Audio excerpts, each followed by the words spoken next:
Zan kawo maka wannan labarai ne daga channel ɗinmu mai albarka. Idan baka subscribing ɗinta ba, muna so ka danna mana subscribe akan wannan channel ɗin tamu.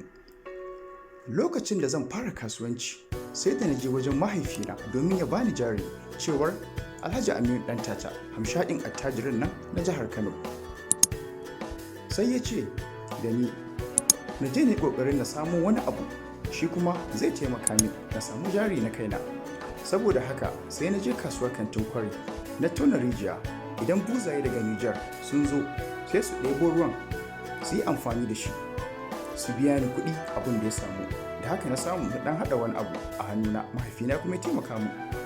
To kun ji sanadin kuɗin Alhaji Aminu Ɗantata, hanyar da ya bi ya samu kuɗinsa. Kun ga cewar kuɗin shi mai nasaba ne kuma sun samu asali, ba kuɗi ne irin na haramun ba. Da haka na fara neman kuɗi na. Matasa, ku dage kuma ku nemi na kanku. Wannan shine kalaman da Alhaji Aminu Ɗantata ya yi. To Allah ya ƙara dukiya albarka, Allah ya ƙara lafiya. Kar ku manta da ku danna mana subscribe a channel ɗinmu mai albarka. Idan kuma kun subscribe tun a baya, muna so ku danna mana ƙararrawa, ku like ɗin bidiyon ku share ɗinsa.